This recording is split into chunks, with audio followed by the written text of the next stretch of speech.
Late in the night of September 22nd, 1979, an American satellite silently watching Earth detected something unusual. A sudden flash of light, then another. Two pulses, separated by a fraction of a second. To the scientists monitoring the data, the pattern looked immediately familiar. It was the signature of a nuclear explosion, but the location made no sense. The flash had appeared over a remote stretch of ocean, far south of Africa. No country claimed responsibility, no test had been scheduled, and in the decades since, the truth about what happened that night has never been fully confirmed. The satellite that detected the signal was part of a program called Vela.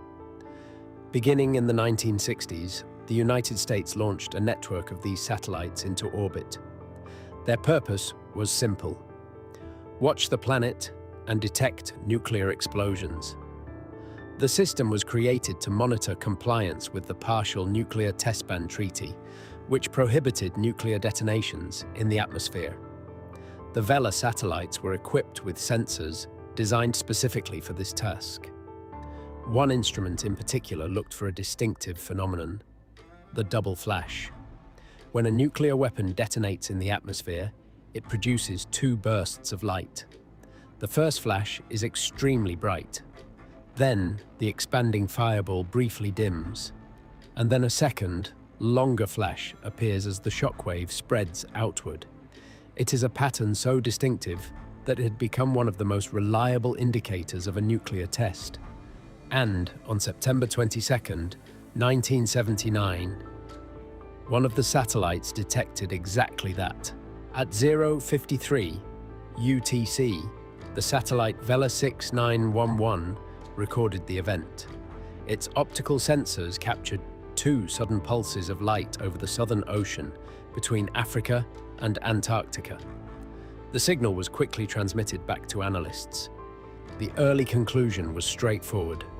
The light pattern looked almost identical to the signal produced by nuclear tests.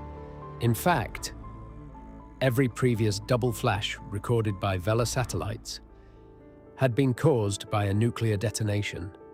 But there was a problem. No known nuclear power had announced a test, and the location was far from the usual testing grounds. The coordinates pointed to a lonely region of ocean near the Prince Edward Islands, a place with almost no ships, no major infrastructure, and no witnesses. In the hours and days that followed, scientists began searching for additional evidence. If a nuclear weapon had exploded, other sensors around the world might have detected something. Some data appeared to support the idea. Hydroacoustic monitoring systems recorded signals consistent with a distant explosion.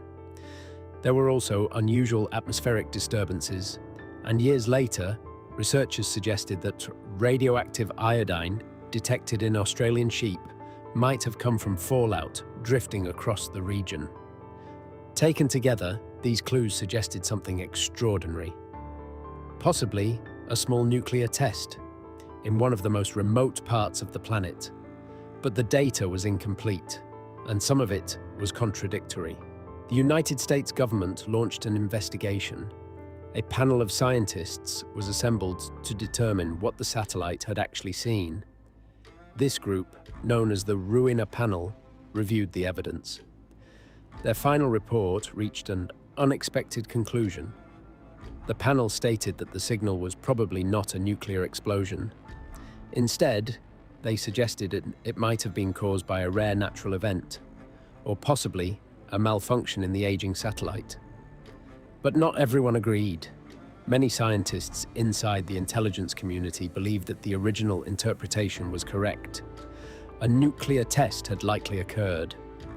Some officials even suspected that the report had been influenced by political concerns during the Cold War, admitting that an unknown nation had secretly detonated a nuclear device without detection could have created a major international crisis.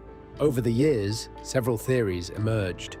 One of the most widely discussed involves Israel and South Africa. At the time, both countries were believed to be cooperating on nuclear research.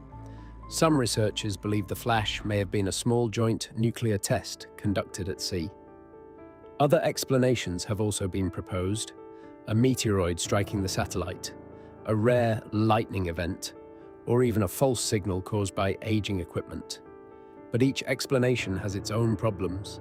None fully accounts for every piece of data collected that night. The event became known simply as the Vela Incident, a mysterious flash detected by a silent satellite over an empty ocean. More than 40 years later, no government has officially admitted responsibility. No definitive explanation has ever been confirmed. Some scientists remain convinced it was a nuclear test. Others believe the satellite may have been mistaken, and somewhere far south in the lonely waters between Africa and Antarctica. Whatever produced that flash of light left almost no trace behind, just 2 pulses of light, recorded by a satellite, and a mystery that still has no final answer.